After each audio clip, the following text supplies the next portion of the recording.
በስመ አብ ወወልድ ወመንፈስ ቅዱስ አሐዱ አምላክ አሜን።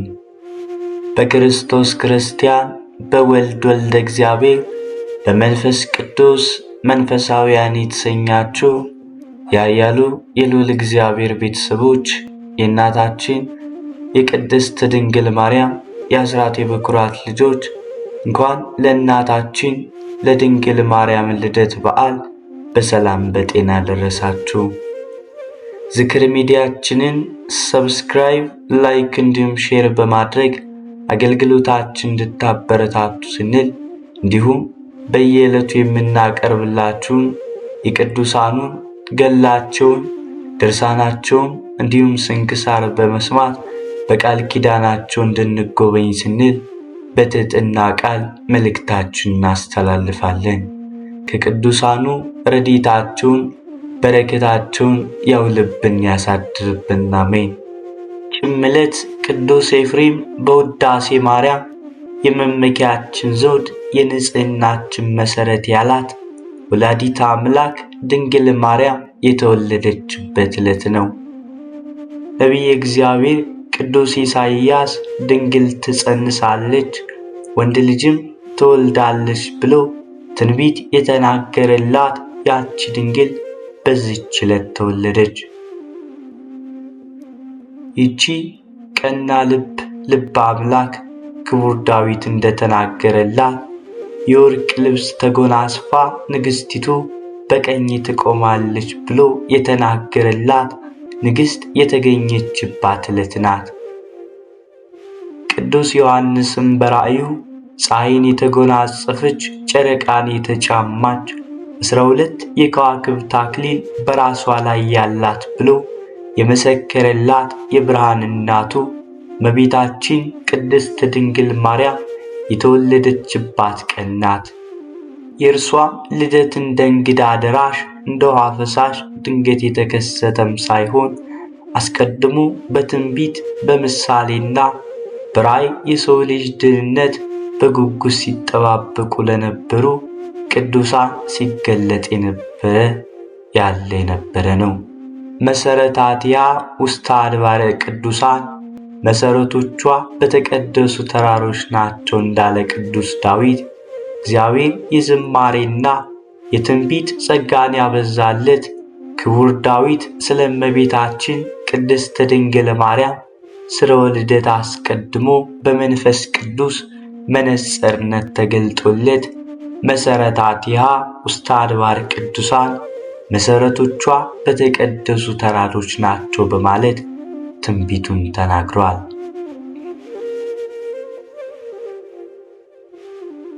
የተቀደሱ ተራሮች አሉትም የእመቤታችን ስርወ ልደት ከቤተ መንግሥትና ከቤተ ክህነት ከሆኑት ከተቀደሱት ከኢያቄምና ከቅድስት ሐና የመሆኑን ነገር ሲያመለክት ነው።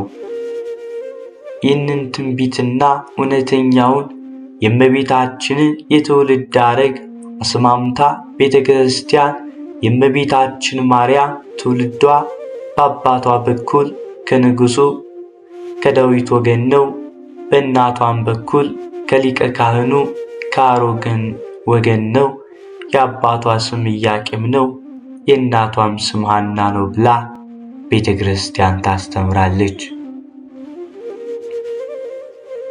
ትወጽእ በትር እምስሮ እሴይ ወየዐርግ ጽጌ እምኔሃ ከሴሲር፣ በትር ትወጣለች አበባም ከእርሷ ይወጣል እንዳለ ቅዱስ ነቢዩ ኢሳይያስ።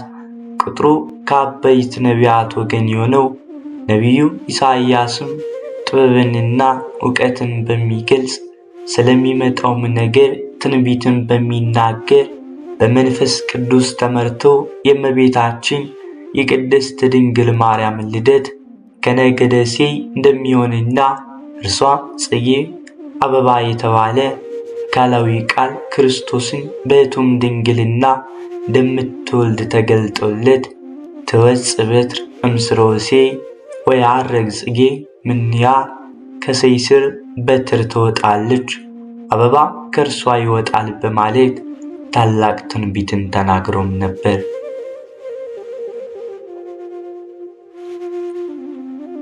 ይህች በትርም ከእሴይ ስር የተገኘችው በዚህች ዕለት ነውና ልደቷን በታላቅ ድምቀቷ እናከብራለን።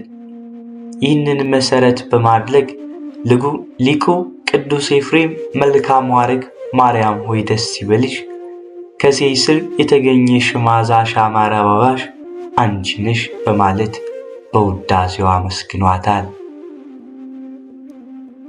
በአባቶችሽ ፈንታ ልጆች ተወለዱልሽ፣ ህየንታ በውኪ ተወልዱ ለኪ ደቂቅ የተባለልን የአባቶቻችን ልጆች እኛም እንዲሁ እያልን እናመሰግናታለን። ንኢም ሊባኖስ መራት ንኢም ሊባኖስ፣ ሙሽራይ ሆይ ከሊባኖስ ከኔ ጋር ነይ እንዳለ መኃልየ 4:8 ላይ በኦርቶዶክሳዊት ተዋሕዶ ቤተክርስቲያን መጻሕፍቶች መሰረት የእመቤታችን የትውልድ ስፍራ ሊባኖስ የተባለው ተራራማ ሀገር ነው። በሊባኖስ ስለመሆኑ አስቀድሞ ጠቢቡ ሰሎሞን ንኢም ሊባኖስ መራት ንኢም ሊባኖስ ንኢ ወይትወፅኢ እምቅድመ ሃይማኖት እምረሰ ሳኔር ወኤርሞን እምገበባ አናብስት ወእምድረ አናምርት፣ ሙሽራይ ሆይ ከሊባኖስ ከኔ ጋር ነይ፣ ከሊባኖስ ከኔ ጋር ነይ፣ አማናና ራስ ከሳኔር ከኤርሞን ራስ ከአበቦች መኖሪያ ከነብሮችም ተራራ ተመልከሽ በማለት ተናግሮ ነበር። የዚህ ትንቢት ምስጢርም እመቤታችን መካነ ልደት የሊባኖስ ተራራ ስለመሆኑ የሚያጠይቅ እንደሆነ ምስክርነታቸው የታመነ የቤተ ክርስቲያን ሊቃውንት ያስረዳሉ። ትንቢቱም ሲፈጸም ቅድስት ድንግል ማርያም ግንቦት 1 ቀን በ15 ዓመተ ዓለም ቅድመ ልደተ ክርስቶስ በሊባኖስ ተራራ ተወልዳለች። ኢትዮጵያዊው ቄርሎስ የተባለው የነገረ ማርያም ሊቅ አባ ጊዮርጊስ ዘጋስጫ እመቤታችን በሊባኖስ እንደምትወልድ አስቀድሞ ሶሎሞን የተናገረው ቃል መፈጸሙን ሲገልጽ የአናብስት ልጅ አልኩሽ ሶሎሞን እንዲህ ሲል እንደተናገረ ሙሽራይ ሆይ ከሊባኖስ ተራራ ነይ፣ ከአንበሶች ጉድጓድ ወጥተሽ ነይ፣ ከምጥ ነግደት የተነሳ ከሚመካው ወገን የመወለድሽ ዜና ግሩም ነው በማለት አመስጥሮላታል። በቤታችን በሊባኖስ ተራራ እንድትወለድ ምክንያት የሆነው በማኅፀን ሳለች የ40 ልጅ ዓይን በማብራቷ ሳቢናስ የሚባለውን የጦሊቅን ልጅ ከሞት በማስነሳቷ አይሁድ በቅናት ተነሳስተውባቸው ስለነበር ሐናና ኢያቄም ወደ ሊባኖስ ተራራ እንዲሄዱ ታላቁ መልአክ ቅዱስ ገብርኤል ለኢያቄም ተገልጦ ስለነገራቸው እንደሆነ የቤተ ክርስቲያን መጻሕፍቶች ያስረዳሉ። ከትንቢቱ በተጨማሪ የእመቤታችን የቅድስት ድንግል ማርያም ልደት በራእይና በምሳሌ አስቀድሞ የተገለጠ ነበር። ከነዚህም መካከል ከእርሷ 7 ትውልድ አስቀድሞ ለነበሩት ደጋግ ሰዎች እንዲሁም ለእናትና ለአባቷ የተገለጡት ምሳሌዎች በቅዱሳት መጻሕፍት በሰፊው ሰፍረው ይገኛሉ። 7ኛይቱ እምቦሳ ጨረቃ ስትወልድ፣ ጨረቃዋ ደግሞ ፀሐይን ስትወልድ አየው። በቅድስና የሚኖሩ ነገር ግን መካን የነበሩ ቴክታና ጴጥሪቃ ነጭ እምቦሳ ከበረታቸው ስትወጣ እምቦሳይቱ እምቦሳ እየወለደች እስከ 6 ስትደርስ፣ 6ኛይቱ ጨረቃ ጨረቃዋ ፀሐይን ስትወልድ አይተው በሀገራቸው መፈክረ ሕልም ፈች ሊቅ አለና ሄደው ነገሩት። ደግ ልጅ ትወልዳላችሁ፣ ጨረቃይቱ ከፍጡራን በላይ የምትወልድ ልጅ ትወልዳላችሁ።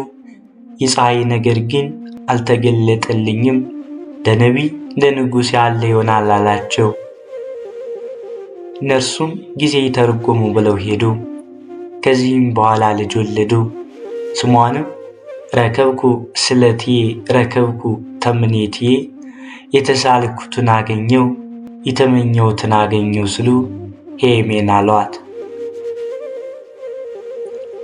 ሄሜን ደርዴ ቶና ሲካርን ሄርሜላ ሐናን ወለደች።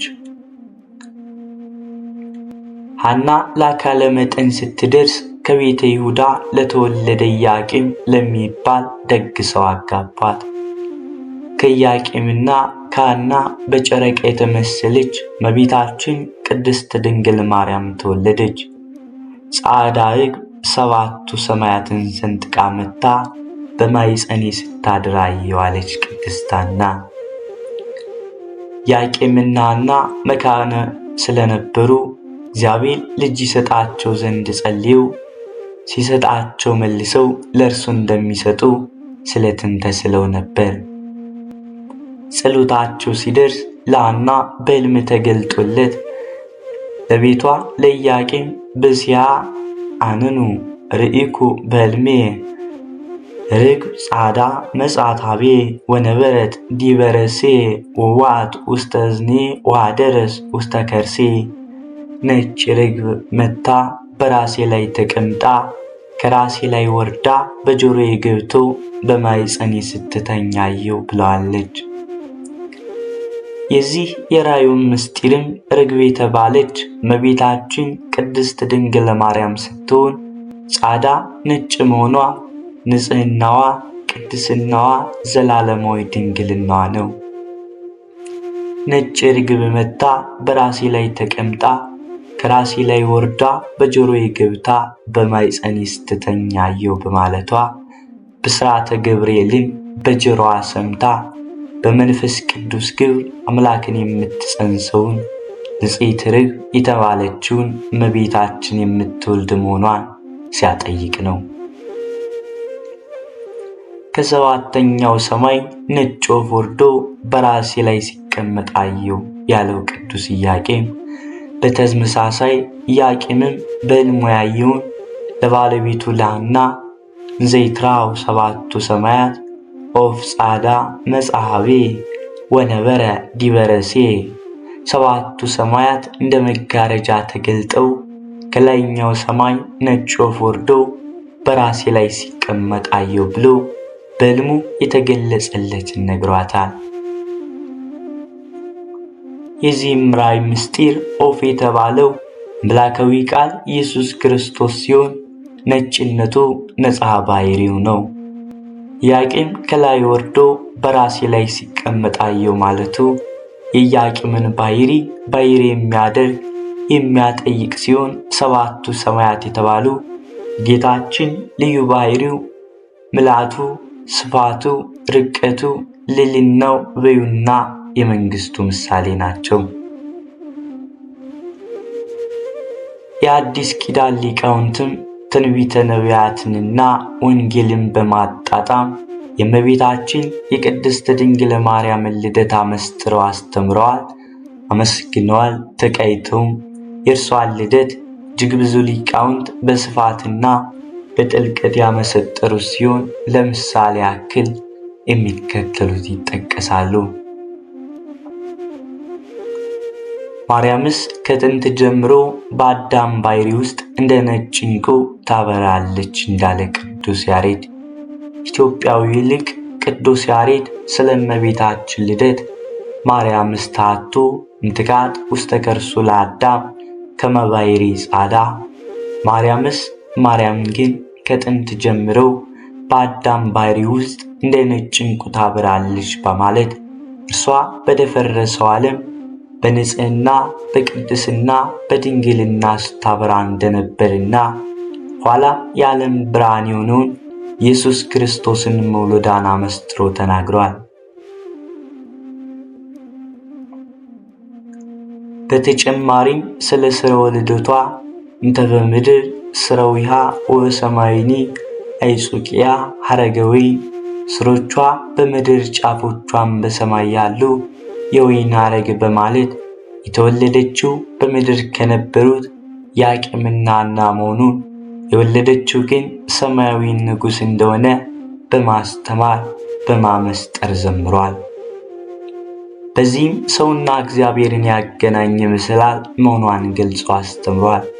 ድንግል ሆይ በኃጢአት ፍትወት የተጸነስሽ አይደለሽም፣ በሕግ በሆነ ሩካቤ ከሐናና ከኢያቄም ተወለድሽ እንጂ ላለ ሊቁ አባ ሕርያቆስ። የብንሰው ሊቀ ጳጳስ አባ ሕርያቆስም በቅዳሴ ማርያም ኦ ድንግል አኮ በፍትወተ ደንስ ዘተጸነስኪ አላ በሩካቤ ዘበሕግ እምሐና ወኢያቄም ተወለድኪ እንዳለ፣ ድንግል ሆይ በኃጢአት ፍትወት የተጸነስሽ አይደለም፣ በሕግ በሆነ ሩካቤ ከሐናና ከኢያቄም ተወለድሽ እንጂ በማለት ድንግል ማርያም ጽንሰትና ልደት እንዴት እንደነበር በድርሰቱ አስፍሮታል። ትውልድ ሁሉ ብፅዕት የሚላት የሁላችን እናት እመቤታችን ቅድስት ድንግል ማርያም በሕግ በሆነ ሩካቤ ከሐናና ከኢያቄም ነሐሴ 7 ቀን ተጸንሳ ከ9 ወር ከ5 ቀን በኋላም ግንቦት 1 ቀን ትወልዳለች። እርሷም ስትጸነስ ጀምሮ መንፈስ ቅዱስ ከጥንተ አብሶ ወይንም ኦሪጂናል ሲን ተጠብቋታል። አበሳውም አልነካትም። ይህንን ነቢየ እግዚአብሔር ኢሳይያስ በኃጢአት በተከበበ መርገም በሞላበት ዓለም ውስጥ ከኃጢአት ከበደል ርቃ ተለይታ ለጌዲዮን ጽን በንጽሕና የተጌጠች ንጽሕት ዘር መሆኗን ሲያስረዳ የሰራዊት ጌታ እግዚአብሔርን ባያስቀርልን ኖሮ እንደ ሰዶም በሆነ እንደ ገሞራም በመሰልን ነበር። ከመሰዶም ኮነ ወምገመ ገሞራ መሰልነ እግዚአብሔር ኪያኪ እመያትረፈ ለነ በማለት ተናግረዋል። እንዲሁም ጠቢቡ ሰለሞን ንጽሕናዋን በትንቢት መነጽር አይቶ ወዳጅ ሆይ ሁለንተናሽ ውብ ነው፣ ምንም ነውር የለብሽም፣ አልበኪ ነውር ወይም ምንትኒ በላዕሌኪ እንዳለ መኃልየ 4:7 ላይ በንጽሕና በቅድስና ያጌጠች መርገመ ሥጋ መርገመ ነፍስ ያልነካት የድኅነታችን ምክንያት የንጽሕናችን መሠረት የሰው ባሕሪ ከእግዚአብሔር ጋር እንዲዋሃድ ምክንያት የሆነች ንጽሕት የሰርግ ቤት ድንግል ማርያም በሊባኖስ የመወለዷን ነገር አስቀድሞ ነግሮናል። ይህች ዕለት ትልቅ ሕንፃ የታነጸበትና ፍጡር የፈጣሪ ማደሪያ ለመሆን የተዘጋጀባት ዕለት ናት እንዳለ ቅዱስ እንድርያስ። የቀርጤሱ ቅዱስ እንድርያስ የከበረ ስለሆነው ስለ እመቤታችን ቅድስት ድንግል ማርያም ልደት ታላቅነት ይህ በዓል በአዲስ ኪዳንና በብሉይ ኪዳን መካከል መገኛ ሆነ። ምሳሌዎቹም በእውነት አሮጌው በአዲስ ኪዳን ተተነተኑ። ፍጥረት ሁሉ በደስታ ይዘምራል፣ የዚህን ቀንም ደስታ ይካፈላል።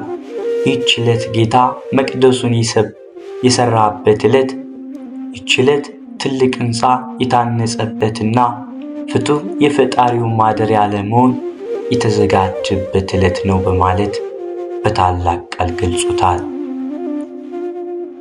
እውነት እመቤታችን የቅድስት ድንግል ማርያም የእርሷን ልደት የልዑል ማደሪያው መቅደስ የተሰራበት ዕለት ነውና ሁላችን እናከብረዋለን።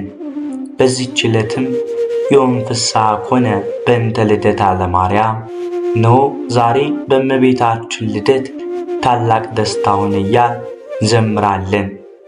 ይህችን የልዑል ማደሪያ እናቷን ሐናና አባቷን ኢያቄምን በእጅጉ ተደስተው በተወለደች በ8ኛ ቀኗ ስሟን ማርያም ብለው ሰይመዋታል።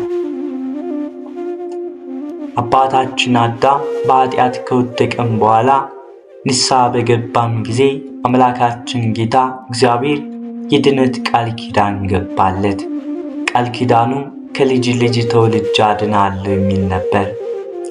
ስለዚህም አዳም 5500 ዘመን የሕይወት ምክንያት የሆነች የልጅ ልጅ እመቤታችን ቅድስት ድንግል ማርያም ከአብራኩ ከተከፈሉ ቅዱሳን ልጆቹ የምትወለድበትን ቀን ተስፋ ያደረገ ኖረ። የእመቤታችንን የድንግል ማርያምን የመውለዷን ዜና ተስፋን በማድረግ ሴት ይላት የነበረው ሚስቱን ሔዋንን በእመቤታችን ምሳሌነት ሔዋን የሔዋን ሁሉ እናት ብሎ ሰየማት።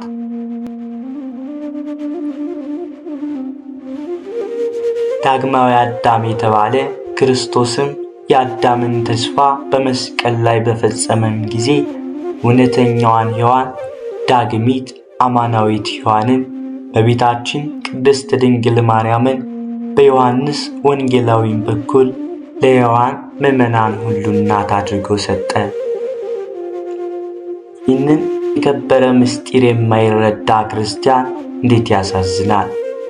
እኛ ክርስቶሳውያን ክርስቲያኖች ግን የቀዳማዊ አባታችን የአዳምን እንዲሁም በዳግም ተፈጥሮ ያከበረንን ዳግማዊ አዳም የተባለ የእመቤታችን የመድኃኒታችን የጌታችን የመድኃኒታችን የኢየሱስ ክርስቶስን ቃል ተቀብለን የሔዋን ሁሉ እናት ቅድስት ድንግል ማርያምን ልደቷን በፍጹም ደስታ እናከብራለን።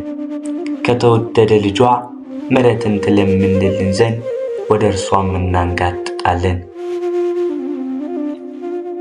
ኢትዮጵያ ኦርቶዶክስ ተዋሕዶ ቤተክርስቲያን ያለን ምዕመናኖች ከጌታችን ልደት ቀጥሎ በታላቅ ድምቀት የምናከብረው የልደት በዓል የእመቤታችንን የቅድስት ድንግል ማርያም የልደት ቀን ነው።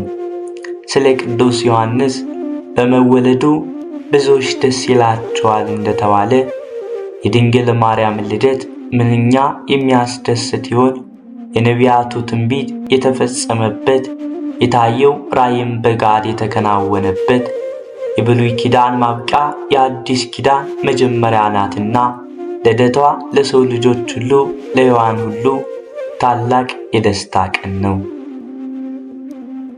ሰማያውያን ቅዱሳን መላእክትም በንጽህናዋ በቅድስናዋ ተደንቀው እህትነ ነያ እህታችንን ነዋት ብለው ያመሰግኗታል።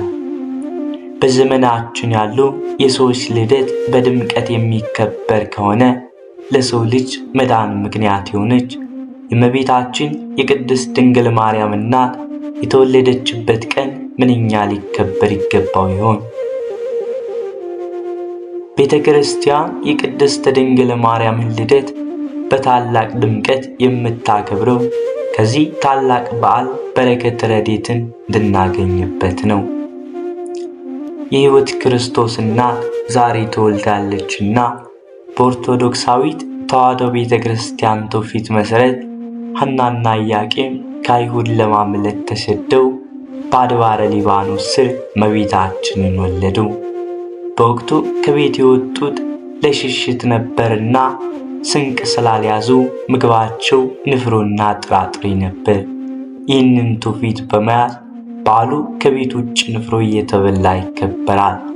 ነገር ግን በበጎ ነገሮች ሰበብ ክፉ ዓላማውን ማስፈጸም የሚፈልገው ዲያብሎስ በማር መካከል መርዝን ከሚጨምርባቸው መንፈሳዊ በዓላት አንዱ የግንቦት ልደታ የእመቤታችን የልደት በዓል ነው።